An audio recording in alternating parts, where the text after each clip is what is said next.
The moment my mother stopped breathing, I felt something break inside me that I didn't know was still whole. It was 2 in the morning, and the hospice room smelled like antiseptic and dying flowers. I'd been holding her hand for 6 hours, watching her chest rise and fall in that shallow, rattling rhythm that tells you the end is close. Then it just stopped. I sat there for a long time. The nurses came in eventually, did what they needed to do, spoke to me in those soft, practiced voices they use when someone's world has just ended. I nodded at appropriate moments, signed papers, made arrangements. Then I called my wife. Megan answered on the 6th ring. Her voice was thick with sleep, but there was something else, a rustling sound, a muffled noise before she spoke, like she was moving away from something, or someone. "Tyler, what time is it?" "She's gone." My voice sounded foreign to me, hollow. "Mom's gone." "Oh, baby, oh, I'm so sorry." The words were right. The tone was right. But something about the way she said them felt rehearsed, like she'd been preparing for this call and was relieved it had finally come so she could deliver her lines and move on. I was too destroyed to process it then. Too numb to ask why it took 6 rings at nearly 3 in the morning. Too exhausted to wonder why I heard her whisper, "I have to take this," before she properly answered, as if there was someone else who needed to know she was taking a call. I told myself I was imagining things. Grief does that to you. Makes you paranoid, suspicious, crazy. Turns out I wasn't crazy at all. Let me take you back to where it really started. March of 2022, 18 months before that phone call. That's when the first domino fell. My mother, Diane Brennan, had been having stomach problems for months. Indigestion, she called it. Nothing some Tums couldn't handle. She was 68 years old and still walked 3 miles every morning, still volunteered at the library on Saturdays, still called me every Sunday evening to talk about nothing in particular. She was strong, independent, the kind of woman who raised a son alone after her husband dropped dead in the backyard and never once complained about the hand she'd been dealt. But the weight loss couldn't be ignored. 20 pounds in 3 months. And neither could the pain that eventually drove her to the emergency room on a Tuesday afternoon when she collapsed in her kitchen reaching for a glass of water. Stage 4, pancreatic cancer. The doctor, a young guy, couldn't have been more than 35, delivered the news with that particular brand of clinical compassion they must teach in medical school. His name tag said Dr. Reeves, and he had kind eyes that made it worse somehow. "The tumor has spread to the lymph nodes and liver," he said, pointing at shadows on the scan that meant nothing to me and everything at the same time. "We can discuss treatment options, chemotherapy, possibly radiation. But I want to be honest with you about the prognosis. 6 to 12 months, he said. Maybe longer if she responded well to treatment. Maybe shorter if she didn't." I drove to Phoenix that same night, barely stopping for gas. 8 hours on I-25 through New Mexico, then across the Arizona border as the sun came up over the desert. I walked into her house, the same house where I'd taken my first steps, where I'd opened Christmas presents, where I'd told her I was getting married, and found her sitting at the kitchen table with a cup of cold tea, looking smaller than I'd ever seen her. "Tyler." She stood up when she saw me, and I crossed the room in 3 strides and held her while she shook. "They told me I'm dying." "I know, Mom. I know." We cried together until the sun came up. Then she made us breakfast, scrambled eggs and toast, the same thing she'd made me every morning before school when I was a kid. And we sat across from each other trying to figure out how to have a conversation that neither of us knew how to start. "You don't have to do this," she said, when I told her I was moving back to help. Her voice was steady, but her hands were trembling around her teacup. "You have a life, Tyler. A wife. I don't want to be a burden." "You're not a burden, Mom. You're my mother, and I'm the only family you've got." That was true. My father died of a heart attack when I was 12, just collapsed in the backyard while mowing the lawn on a Saturday morning. One minute he was alive, pushing the mower toward the back fence, and the next he was face down in the grass, already gone before the ambulance arrived. Mom raised me alone after that, working double shifts at the hospital, picking up extra weekends, never complaining, never making me feel like I was anything less than her whole world. Before I left Phoenix, I found a box of my father's things in her closet. She'd kept them all these years, tucked away like relics. Inside was a note he'd written her the night before he died, just a casual thing left on her pillow. "Take care of Tyler. He loves so deeply. Protect that." I didn't know he'd written that. Didn't know she'd kept it. I put the note back in the box and closed the closet door, carrying the weight of those words with me back to Denver. When I told Megan about my decision, she was sitting on our bed, scrolling through her phone the way she always did in the evenings. The blue light from the screen cast shadows across her face. She looked up when I explained the plan, that I'd be moving to Phoenix temporarily, that my company had agreed to let me work remote with occasional trips back for site visits, that we'd make it work somehow. I expected resistance. We'd been married for 14 years, together for 16. We'd been through 3 miscarriages, each one a knife wound that never fully healed. We'd stopped trying 5 years ago, made peace with a different kind of life, just the two of us, traveling when we wanted, building careers, growing older together. "Of course you have to go," she said. Her voice was warm, understanding, hitting all the right notes. "She needs you. We'll make it work." I waited for her to say something else. To offer to come with me, at least part-time. Her real estate business was flexible. She could show houses anywhere. To suggest we figure it out together. To show some sign that this separation would be as hard for her as it was going to be for me. But she just went back to her phone, and I told myself I was being unfair. She had her clients to think about. Her career was finally taking off after years of grinding. She couldn't just uproot everything because my mother was dying. "I'll fly back every other weekend," I said. "And you can come visit whenever you want. It doesn't have to be Tyler." She looked up, and her smile was so convincing I almost believed it. "It's fine, really. You need to be with her." "I understand." Looking back now, I can see it so clearly. The way her agreement came too quickly, too easily. The relief hidden behind her sympathetic smile. She wasn't supportive. She was liberated. I was removing myself from the equation, and she couldn't have been happier about it. But I didn't see it then. I was too busy packing, too busy coordinating with my boss, too busy trying to prepare myself for watching my mother die by inches. The first 2 months in Phoenix were brutal. Mom was still relatively functional. She could feed herself, use the bathroom, take short walks around the neighborhood, but the treatments were wiping her out. Chemo left her vomiting for days. Radiation burned her skin. The medications gave her hallucinations that made her cry out for my father in the middle of the night. I called Megan every evening.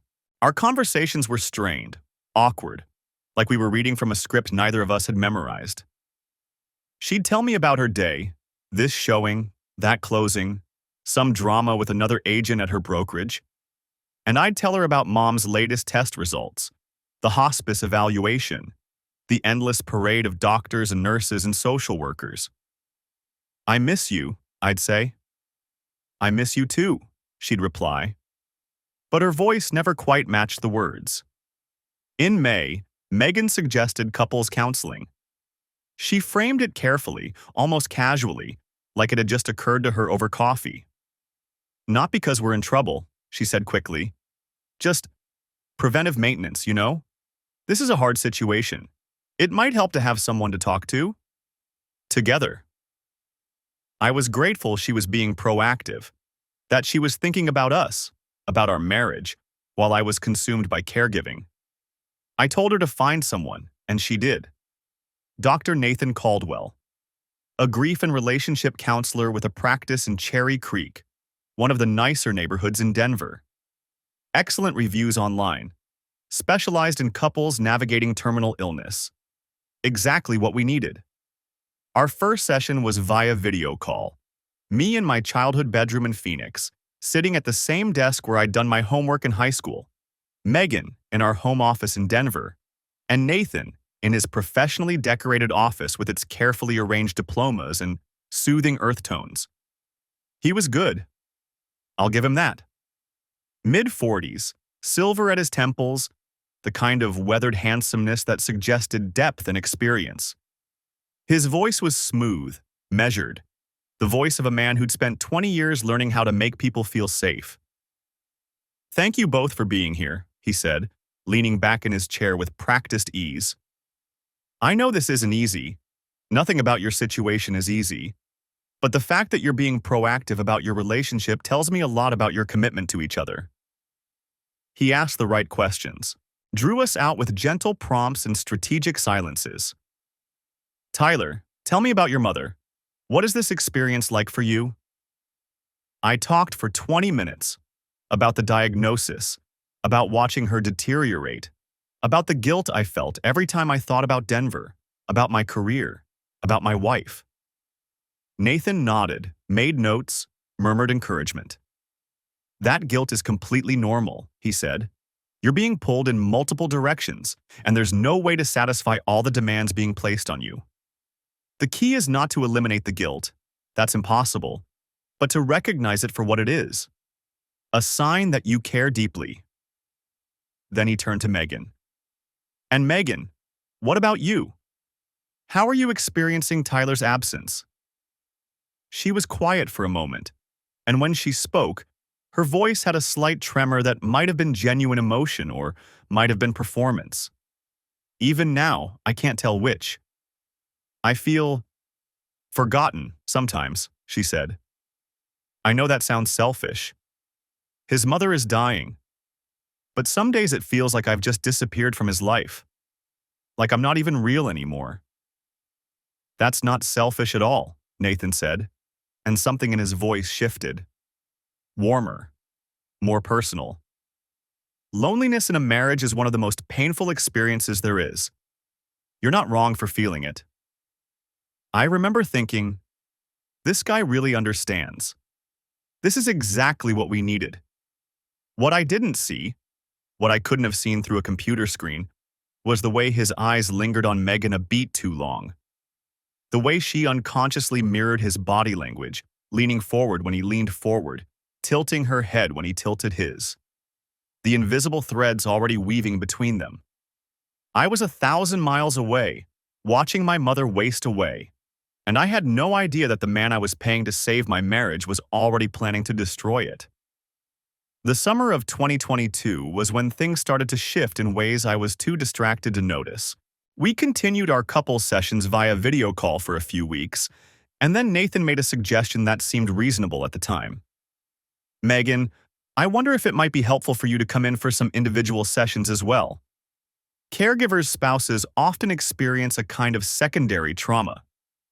Having your own space to process your feelings might help you show up better in your couples work with Tyler." I thought it was a great idea.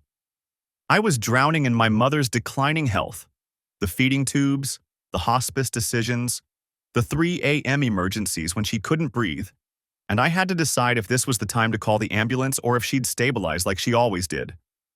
I was grateful that someone was looking after Megan while I couldn't. "Whatever helps," I told them both.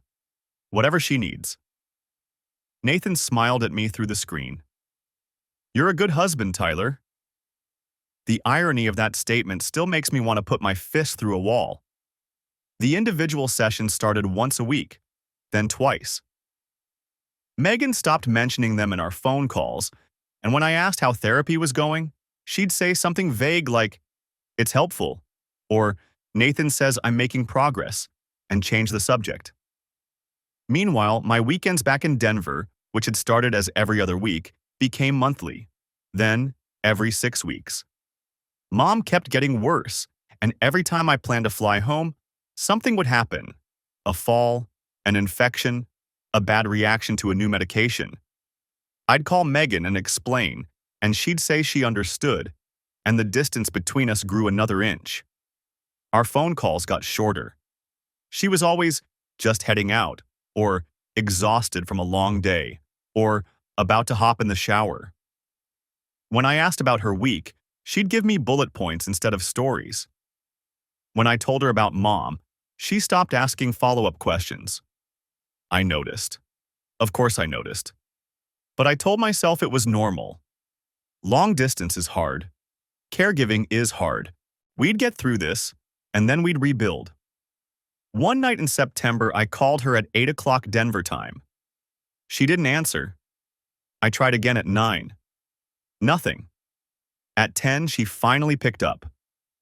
"Sorry, I was at a work event," she said. "Networking thing. You know how it is." I heard music in the background. Laughter. A man's voice saying something I couldn't make out. "Sounds like quite a party," I said. "Just colleagues. I'm heading home now." "How's your mom?" She'd never asked me that in months. I should have been touched. Instead, I felt a cold thread of suspicion wind through my chest. "She's the same. Holding on." "That's good. That's really good. Listen, I'm getting in my car, so I should go. Talk tomorrow?" "Yeah, talk tomorrow." She hung up before I could say, "I love you." In October, I got a call from Megan's younger sister, Lori. We'd always gotten along well. She was the fun aunt at family gatherings, the one who brought good wine and told inappropriate jokes.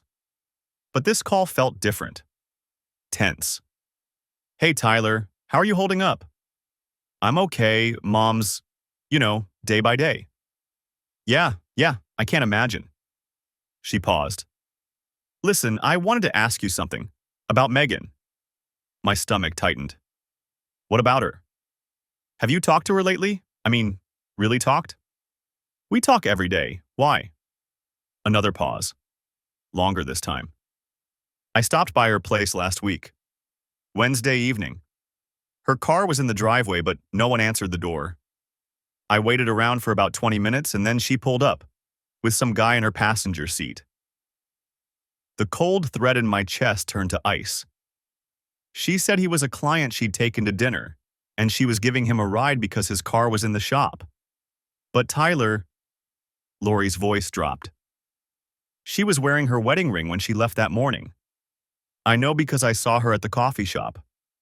But when she got home, it was in her purse." I sat down heavily on the edge of my mother's hospital bed. She was sleeping, her breath rattling in her chest, oblivious to the fact that my world was tilting on its axis. "Who was the guy?" I managed. "I don't know. She didn't introduce us, but he seemed comfortable, like he'd been there before. He knew where she kept her keys.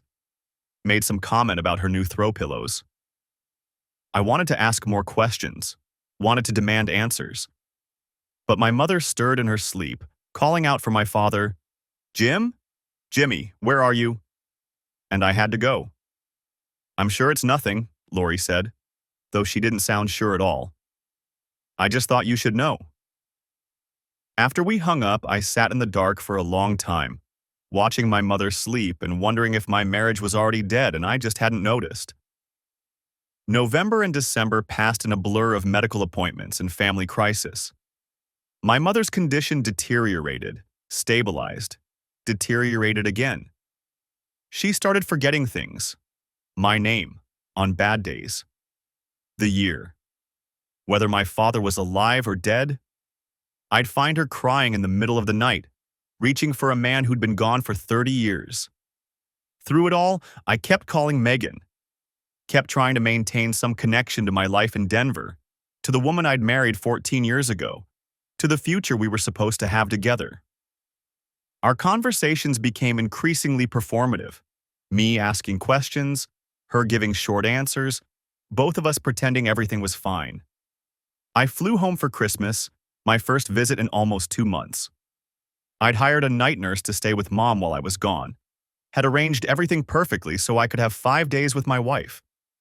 The house felt different when I walked in. I couldn't put my finger on it at first. The same furniture, the same photographs on the walls, the same general layout. But something was off, like someone had been rearranging things and tried to put them back, but couldn't quite remember where everything went. Megan greeted me at the door with a hug that lasted exactly long enough to be polite. She'd lost weight, I noticed. Bought new clothes. Her hair was different. Shorter, more styled than the ponytail she used to favor. You look amazing, I told her. She smiled, but it didn't reach her eyes. Thanks. New workout routine. That night, I reached for her in bed, the first time we'd been together in months, and she turned away. I'm exhausted, she said. Can we just... Not tonight? I lay in the dark, staring at the ceiling, and remembered what Lori had told me about the man in Megan's car. The wedding ring in her purse. The way she'd seemed flustered, uncomfortable. But I pushed it down. Buried it under layers of denial and wishful thinking. I was being paranoid. Unfair. My wife was dealing with her own stuff while I was gone, and I couldn't expect her to just turn on the intimacy like a faucet. I went back to Phoenix 2 days after Christmas. The night nurse's bill was waiting for me, along with a hospice evaluation that said my mother probably had less than 3 months left. I called Megan to tell her. That's so hard, she said. I'm sorry you're going through this. You, I noticed. Not we. Not us. You. My mother died on March 15th, 2023, a Thursday. I'd been holding her hand for 6 hours, talking to her, even though she'd been unconscious for 2 days, telling her it was okay to go, that Dad was waiting for her, that I'd be all right. At 2:47 a.m., she took a breath, let it out slowly, and didn't take another. I sat with her body until the sun came up. Then I made the calls, the funeral home, the hospice coordinator, the few remaining relatives who needed to know.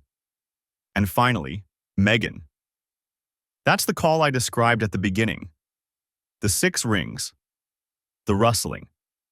The whispered, I have to take this. She arrived for the funeral 3 days later. She cried at the service, held my hand, played the grieving daughter-in-law perfectly. Everyone commented on what a supportive wife she was, how lucky I was to have her during such a difficult time. That night, in the hotel room, I reached for her again. And again, she turned away. You're grieving, she said. Let's not confuse emotions. I didn't know what that meant. I didn't know what emotions she thought I was confusing. I just knew that my mother was dead and my wife felt like a stranger. I returned to Denver permanently in April. The house that Megan and I had shared for 12 years. The house we'd bought with money I inherited from my grandmother. The house where we'd tried and failed to start a family through 3 miscarriages. The house where I thought we'd grow old together, felt like enemy territory. The furniture had been rearranged, new artwork on the walls that I didn't recognize.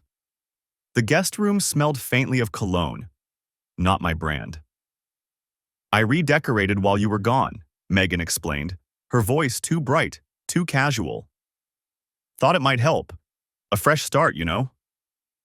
I walked through the rooms like a detective at a crime scene, cataloging the changes. My side of the closet had been compressed to make room for... What? Nothing visible, but the space was there. The bathroom had grooming products I'd never bought. The kitchen junk drawer had been reorganized in a way that made no sense to my habits. I thought we could go back to couples counseling, I said one evening. Help me readjust, process everything. Megan's reaction was immediate and unmistakable. Panic, quickly masked. I think we've outgrown Nathan, she said. Maybe we should find someone new. Or maybe we don't need counseling at all. Maybe we just need time. That was when the alarm bells finally started ringing loud enough for me to hear. I'm a project manager by profession. Have been for 20 years. My job is tracking timelines, identifying inconsistencies, seeing patterns that others miss. I've managed construction projects worth tens of millions of dollars, coordinated hundreds of workers, caught discrepancies that would have cost companies fortunes. It's what I do. So when I decided to stop denying what was right in front of my face, I didn't snoop. I observed. I treated my marriage like a project that had gone off the rails, and I started documenting the data. Over the next 6 weeks, I kept a mental log of everything. Megan went to yoga 3 times a week, Tuesday, Thursday, Saturday, but she never came home sweaty. Her hair was never messed up. Her expensive yoga mat gathered dust in the corner of the closet. "How was class?" I'd ask. "Great," she'd say. "Really centering." She never mentioned a single pose, never talked about the instructor, never complained about sore muscles or pushed too hard stretches. It was like she was playing a character in a play about someone who did yoga. Her phone was always face down, always on silent. Whenever it buzzed, she'd glance at the screen, then flip it over quickly. She took calls in the garage, claiming they were work-related, but her real estate calls had a rhythm I recognized. Scheduling showings, negotiating offers, following up with clients. These calls were different. Longer. Quieter. Sometimes she'd be in the garage for 30 minutes, and when she came back, her cheeks would be flushed. She'd lost weight since I'd been gone, at least 15 pounds. Her clothes were new, more fitted, more revealing than she used to wear. I found the price tags for designer lingerie in the bathroom trash, pieces I'd never seen, in styles she'd never worn for me. Our credit card statements told their own story. Spa charges at places I'd never heard of. Restaurant bills for two, appetizers, entrees, wine pairings, dessert. At establishments that definitely weren't working lunches. And hotel charges. Multiple hotel charges for rooms she claimed were for client meetings, but that were booked during hours when no sane client would be meeting. I came home early one afternoon in late May. Megan's car was in the driveway, but the house was empty. I made myself a sandwich and waited, sitting in the living room with the lights off, watching the front door like a predator waiting for prey. 90 minutes later, she walked through the door, keys in hand, flushed and distracted. Her hair was slightly disheveled. Her lipstick was gone.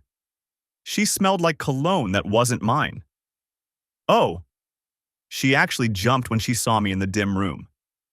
"Tyler, you scared me. What are you doing sitting in the dark?" "Meeting got canceled. Where have you been?"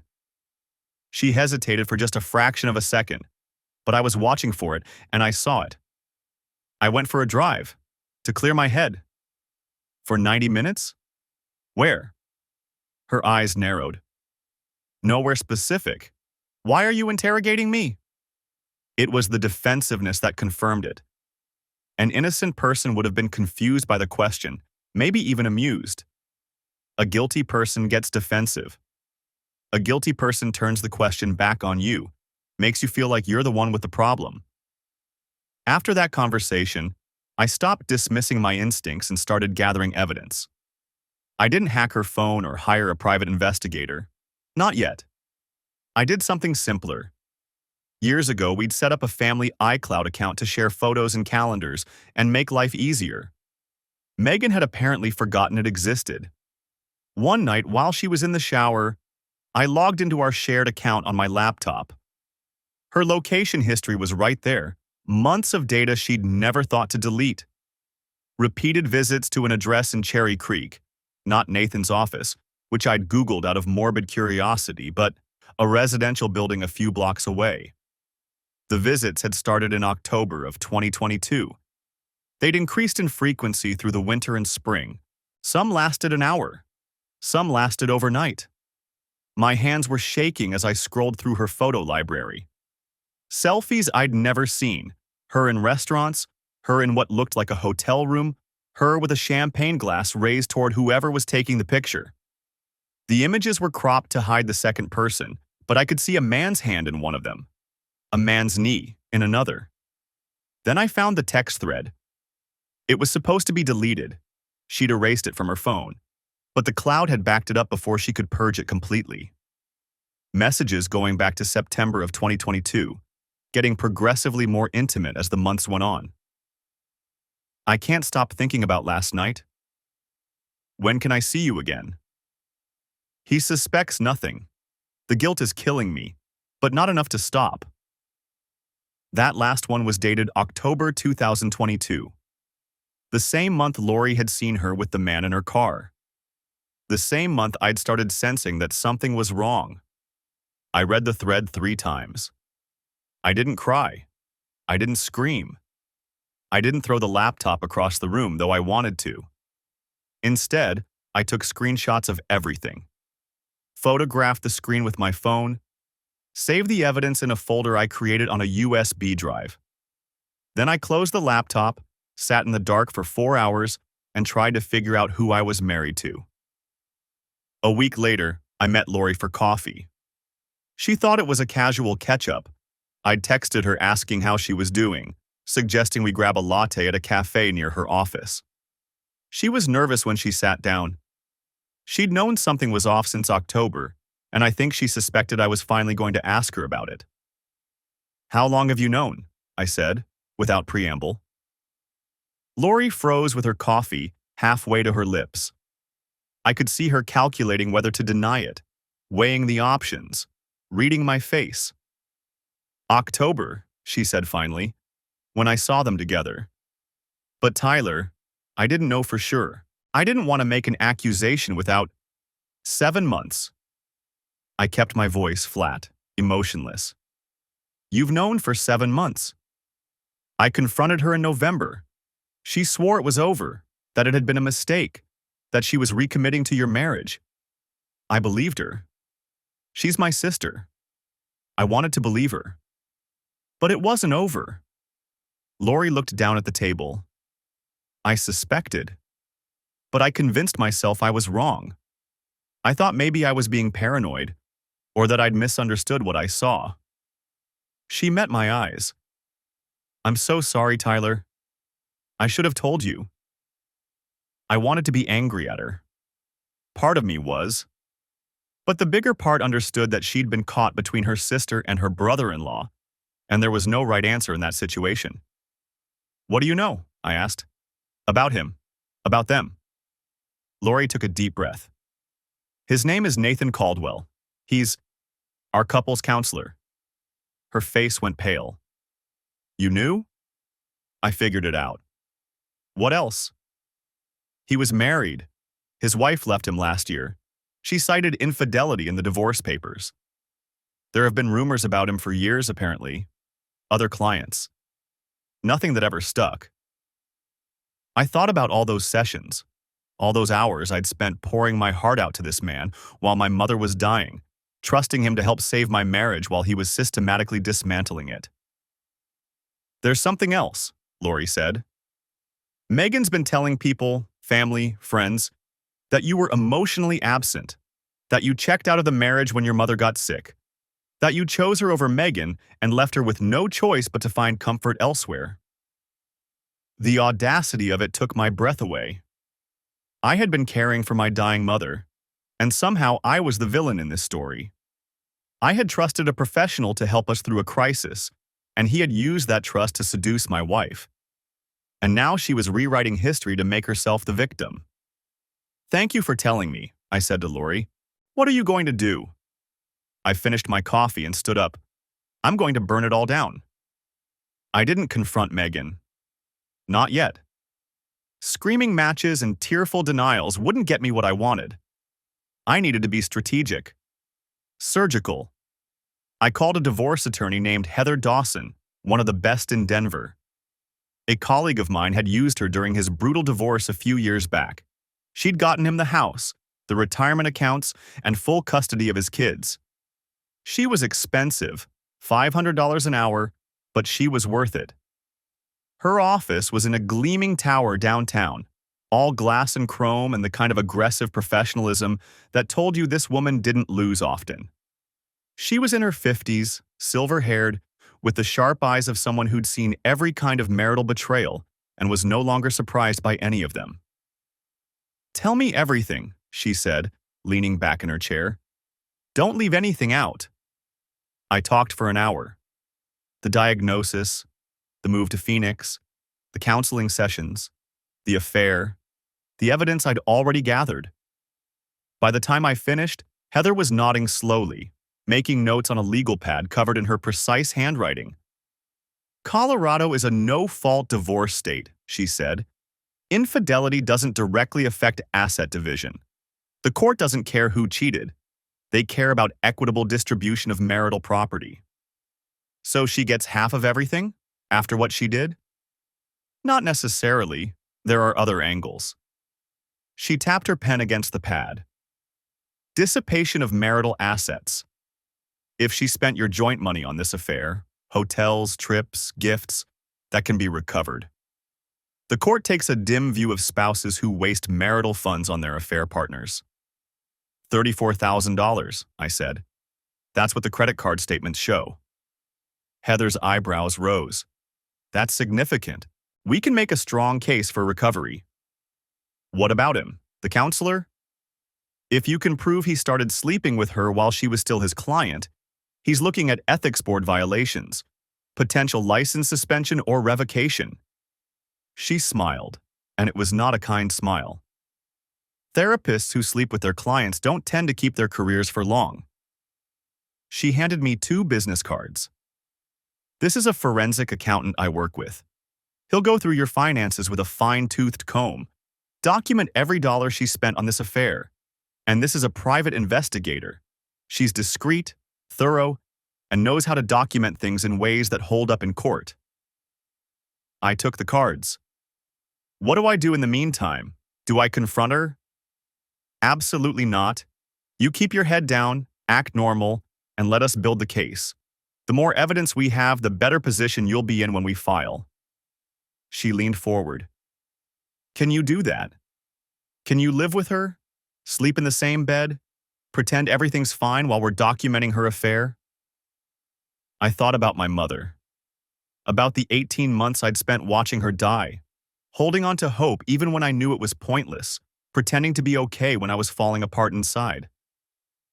I can do that, I said. I've had practice. I hired them both that afternoon. The next 6 weeks were the hardest performance of my life.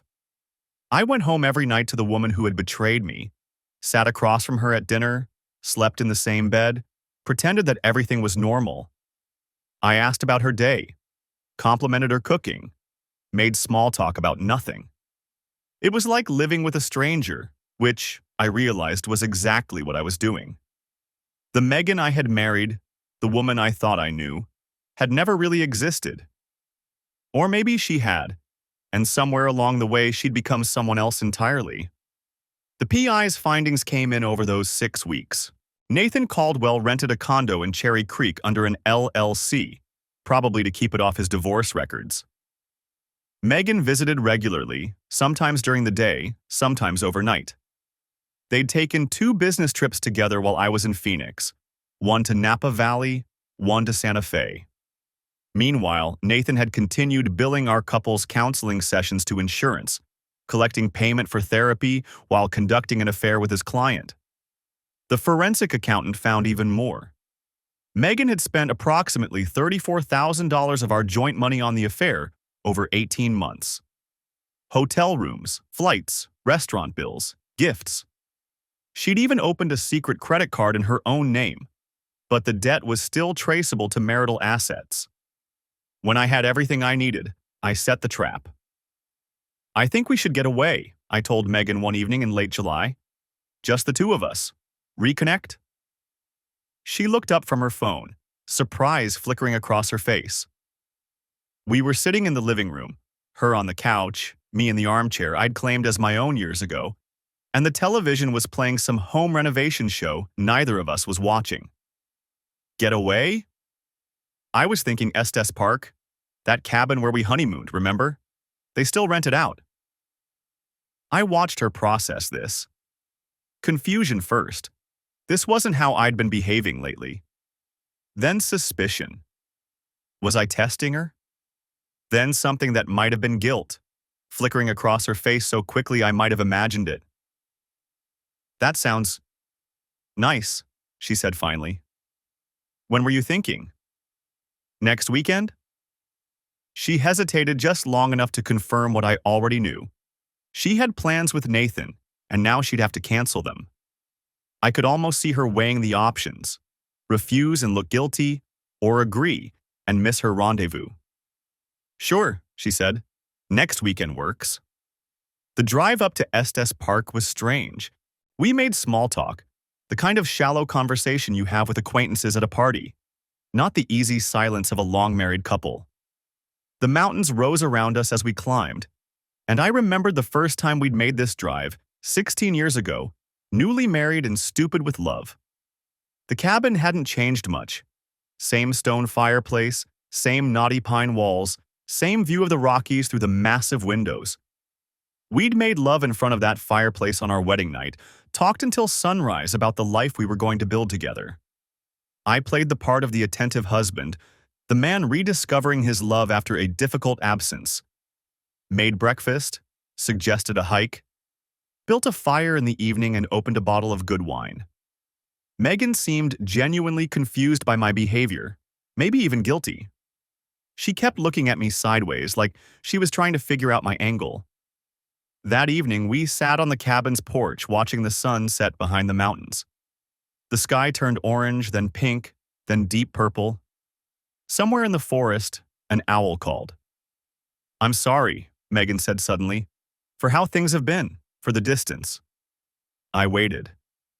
"I felt so abandoned when you left. I know that sounds terrible. Your mother was dying, and I was thinking about myself, but I couldn't help it. It felt like you'd chosen her over me." "She was dying, Megan. She was my mother." I know. She wiped at her eyes. "But you were gone for so long. And I was here, alone. And I didn't know how to handle it. I've never been good at being alone." That was true, actually. Megan had always needed people around her. Friends, family, colleagues. She filled her calendar like she was afraid of empty space, afraid of what she might find if she sat still too long. "I should have come back more often," I said, because it was true, even if it didn't excuse anything. "And I should have been more supportive. Instead of resenting you, I should have, I don't know, been there for you, somehow."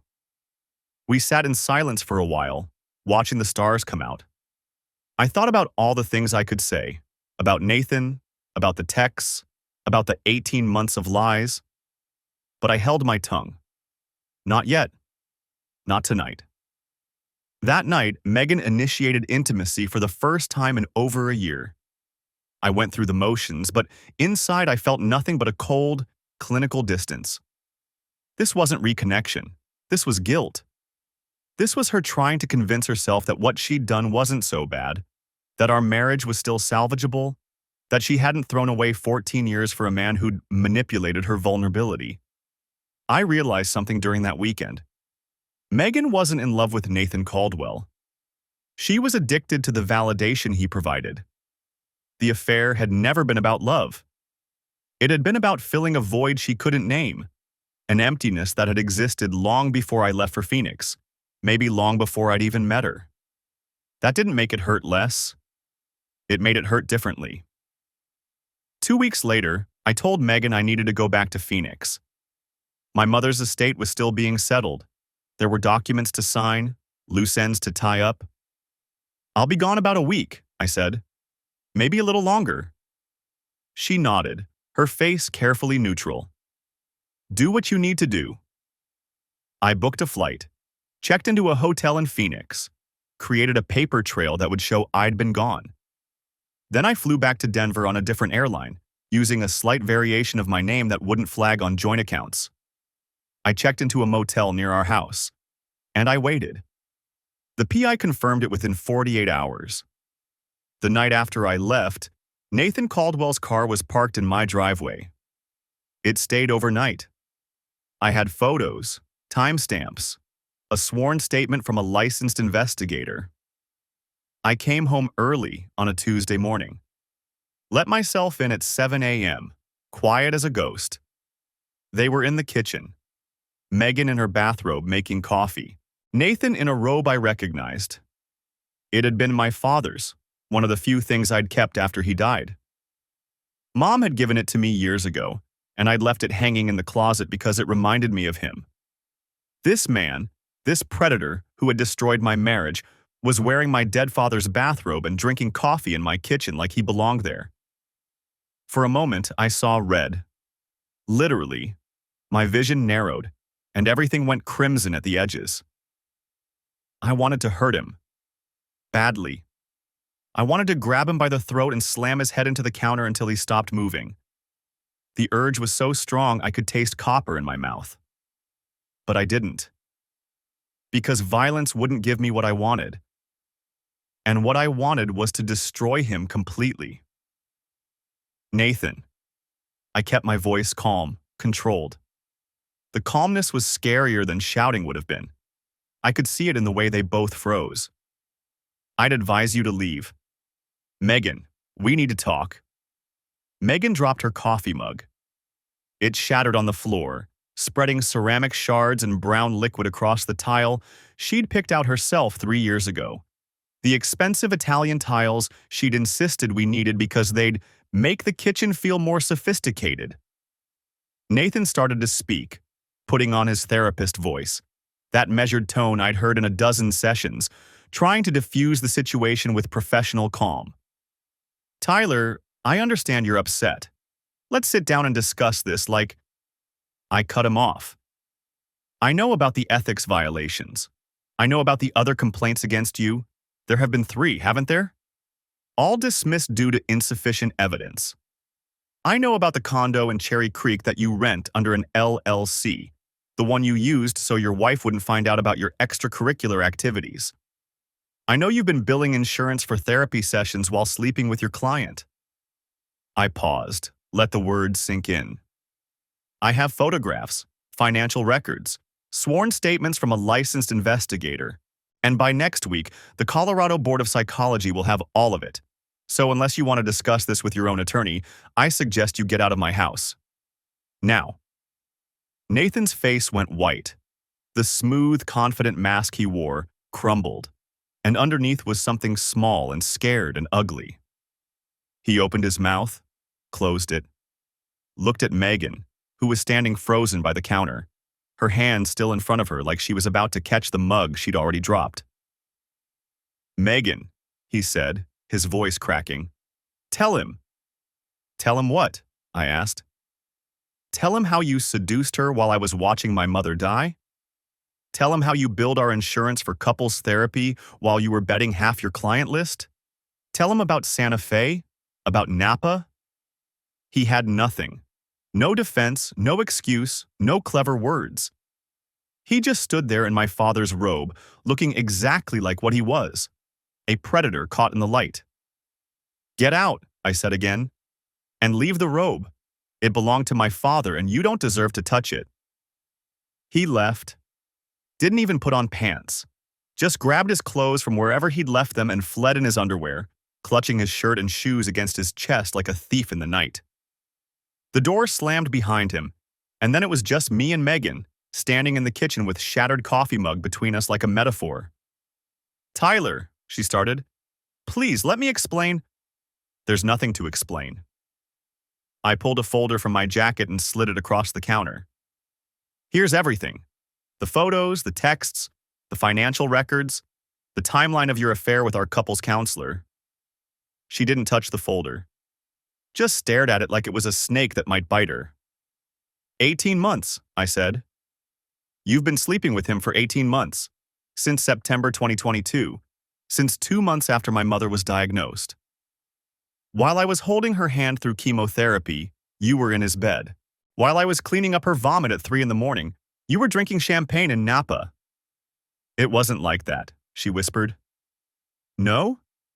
Then what was it like? Enlighten me. I was lonely, Tyler. I was so lonely. You left me. I went to take care of my dying mother. And I was supposed to just wait here alone for 18 months? While you... Yes? My voice was harder than I'd ever heard it. That's exactly what you were supposed to do. That's what marriage means, for better or worse, in sickness and in health. You remember those vows? Or did you forget them the first time Nathan looked at you like you were special? She flinched like I'd hit her. He told me you'd never understand, she said, her voice taking on a strange, distant quality. He said you were too damaged, too attached to your mother, to ever really be present in our marriage. He said I deserved someone who saw me, Who prioritized me? And you believed him? A man who was sleeping with you while billing our insurance for couples therapy? A man with 3 previous complaints for the same behavior? You trusted him over 14 years of marriage? She started crying then, real tears, her face crumpling in a way I hadn't seen since the last miscarriage. I didn't know about the complaints. I didn't know about any of that. He made me feel seen, valued, like I mattered. You mattered to me, Megan. You were my wife. You were everything. Was I? Because it didn't feel that way. It felt like I was always second to something. Your job, your projects, your mother. Always waiting for you to have time for me. I wanted to scream at her. I wanted to list every sacrifice I'd made, every time I'd chosen her over myself, every moment I'd spent trying to be the husband she needed. But what was the point? She'd already rewritten our history in her head, cast herself as the victim in a story where I was the villain. I'm filing for divorce, I said instead, keeping my voice flat. You can keep your car, your personal accounts, and whatever dignity you can salvage. The house, the investments, and the $34,000 you spent on your affair partner, those are mine. You have until Friday to decide if you want to fight me in court. Tyler, please. She reached for me, and I stepped back. Can't we talk about this?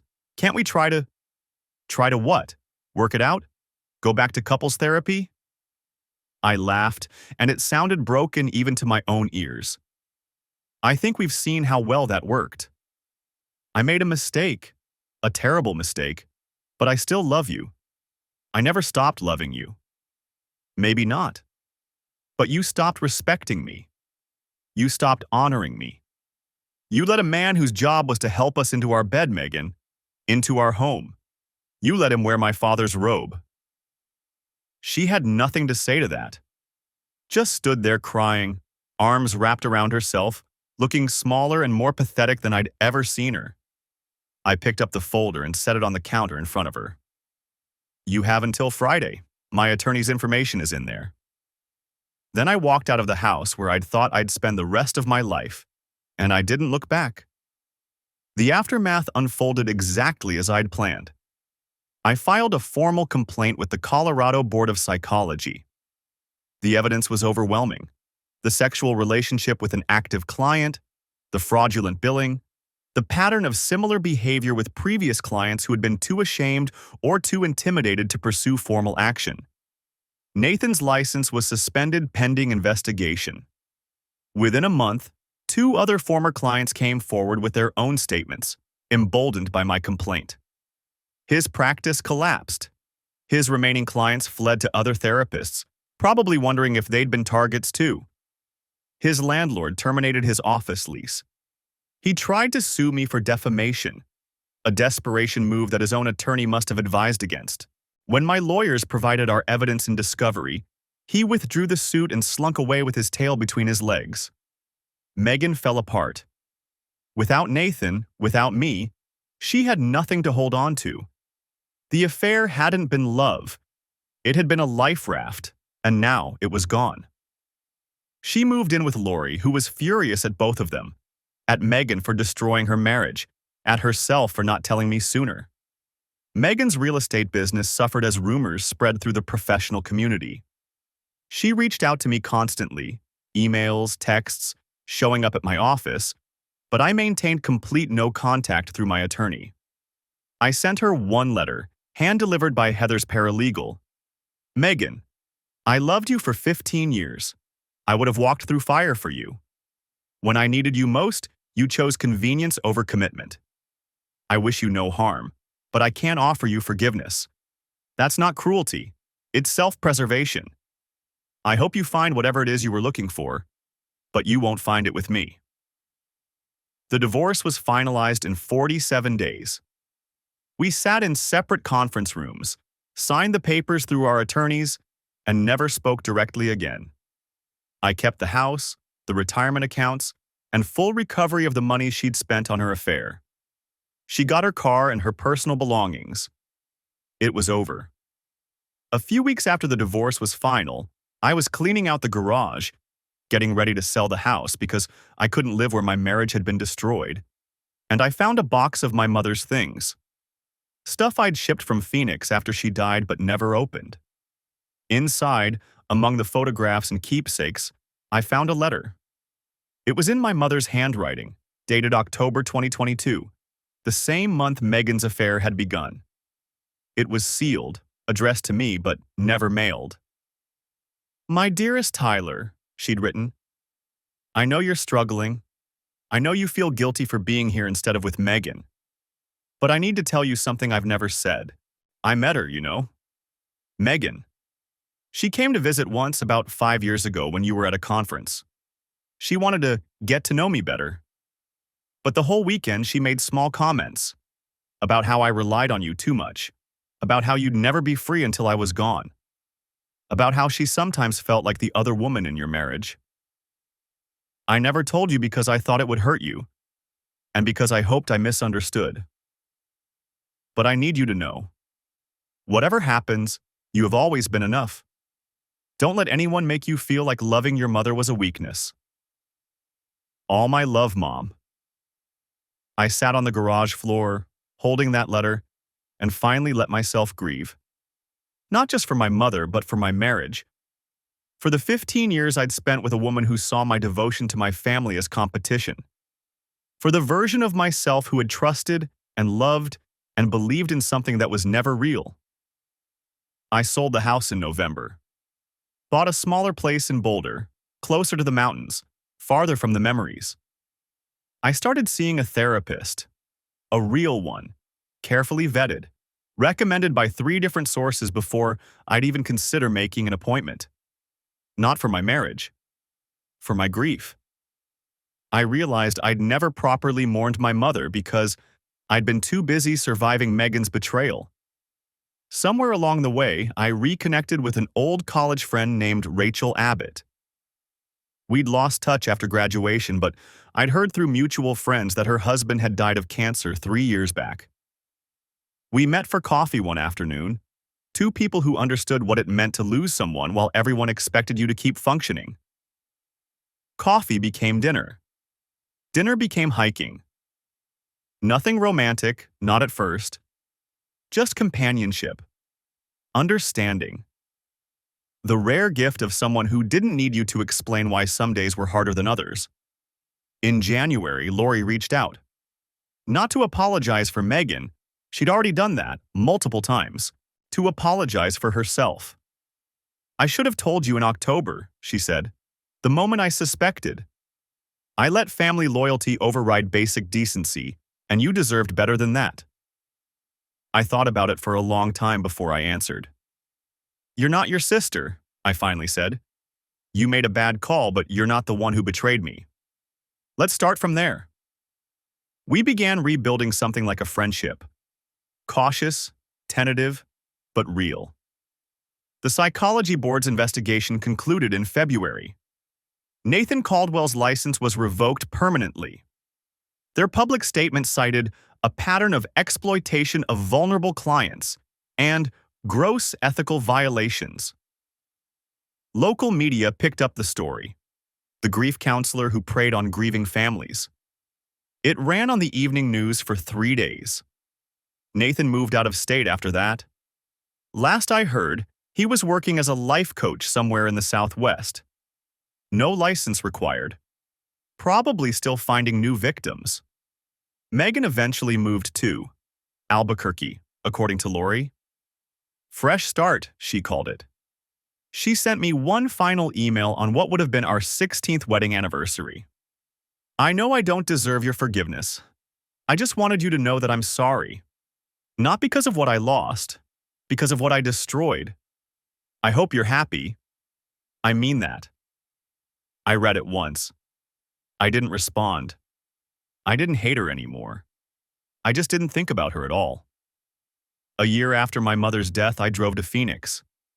Visited her grave for the first time since the funeral. Brought a bottle of that cheap red wine she loved, her guilty pleasure, she used to call it, and 2 cups. I sat in the grass beside her headstone and talked to her. About the divorce, about the letter, about forgiving myself for not being there at the end the way I wanted to be. "I'm going to be okay, Mom," I told her. "Not today. Maybe not next month. But eventually." I poured the second cup of wine onto her grave, watched it soak into the earth. My phone buzzed. A text from Rachel. "Hey, I know today's hard. I'm making dinner, nothing fancy. Just wanted you to know you're not alone if you don't want to be." I looked at the message for a long moment. At the grave, at the empty wine glass in my hand. Then I typed, "I'll be there. Save me a plate." I stood up, brushed the grass off my jeans, and walked back to my car. The sun was setting over the Arizona desert, painting the sky in shades of orange and gold. Behind me, my mother rested. Ahead of me, someone was waiting. I started the engine and headed toward whatever came next.